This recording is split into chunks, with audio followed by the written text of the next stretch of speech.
Assalamualaikum warahmatullahi wabarakatuh. Perkenalkan, nama saya Mufidah dengan NIM 21141205. Saya dari Prodi Ekonomi Syariah kelas 1D. Di sini saya akan membuat sebuah video, yaitu video storytelling yang menceritakan tentang seorang tokoh yang bernama Fethullah Gulen untuk memenuhi sebuah tugas UAS dari mata kuliah Metodologi Studi Islam. Fethullah Gulen, yang nama lengkapnya adalah Muhammad Fethullah Gulen. Dia lahir di desa Korucuk, Erzurum, sebuah kota di bagian timur Anatolia, Turki Timur, pada tanggal 27 April tahun 1941. Fethullah Gulen lahir dari keluarga yang sangat agamis dan syarat akan semangat keislaman yang kental.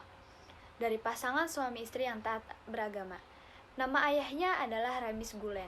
Ayah dari Fethullah Gulen ini terkenal sebagai pribadi yang memiliki pengetahuan yang tinggi, dermawan, taat, dan juga cerdas. Ibu Gulen bernama Refia Hanim. Dia adalah seorang pengajar Al-Quran bagi kaum wanita yang ada di desanya. Beliau juga terkenal dengan perangainya yang sopan dan sangat menyukai kebaikan. Gulen mempunyai 2 saudara perempuan dan 2 saudara laki-laki. Kakek Gulen bernama Syamil Aga. Beliau adalah sosok seorang yang taat beragama, dan nenek Gulen dari pihak ayahnya bernama Munise Hanim. Munise Hanim ini dikenal sebagai seorang tokoh wanita yang taat beragama. Nenek Gulen dari pihak ibu bernama Khadijah Hanim. Dia berasal dari kalangan bangsawan yang terkenal dengan kelembutan dan kesantunannya. Seluruh keluarga Gulen ini berasal dari kota di mana Said Nursi dilahirkan, atau Ahlat bagian dari kota Bitlis. Mustafa Gokhan Sahin menyebutkan dalam disertasinya bahwasanya Fethullah Gulen ini adalah keturunan Rasulullah. Gulen menyatakan, "Be so tolerant that your bosom becomes white like the ocean. Become inspired with faith and love of human beings. There be no troubled souls to whom you do not offer a hand and about whom you remain unconquered." Yang artinya adalah, jadilah orang yang begitu toleran sehingga dadamu meluas laksana samudera dan dibimbing oleh iman dan cinta kepada sesama manusia. Jangan sampai ada jiwa-jiwa yang menderita dan terabaikan yang tidak mendapatkan uluran tanganmu. Pendidikan Fethullah Gulen berawal dari rumahnya sendiri, kemudian berlanjut dalam lembaga-lembaga pendidikan resmi yang terdapat di kota Erzurum yang berbentuk madrasah. Orang tua Gulen mengirim Gulen untuk belajar ke sekolah dasar negeri terdekat selama 3 tahun. Namun, pendidikan formalnya tidak dapat dilanjutkan setelah ayahnya ditugaskan di desa Al-Far. Di daerah tersebut tidak ada sekolah dasar umum. Semenjak itu, Gulen melanjutkan pendidikannya secara informal dengan didikan langsung dari ayahnya, dan juga Gulen mengikuti pelajaran tentang agama secara informal di madrasah. Selain mendapatkan ilmu-ilmu Islam secara khusus dari ayahnya sendiri, Fethullah Gulen juga mengikuti kegiatan di bawah bimbingan ulama.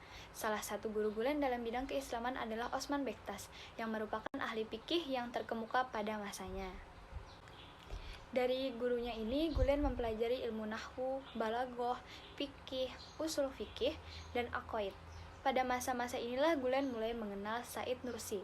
Fethullah Gulen mulai belajar bahasa Arab dan Persia dari ayahnya, yang diketahui sangat giat menelaah berbagai buku.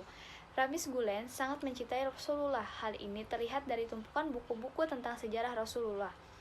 Orang yang masuk ke dalam rumah Gulen akan menemukan buku-buku sirah Rasulullah yang terlihat lusuh karena terlalu sering dibaca.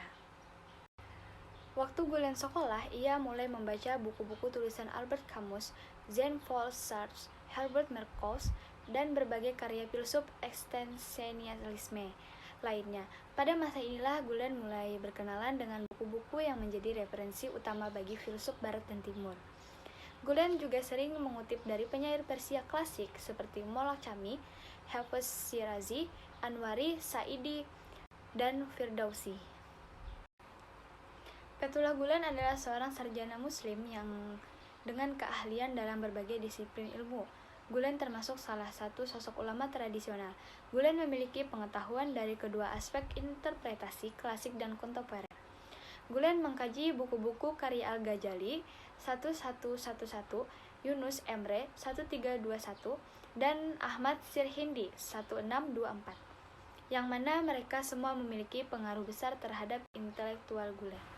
Baik, berikut adalah beberapa karya dari seorang Fethullah Gulen.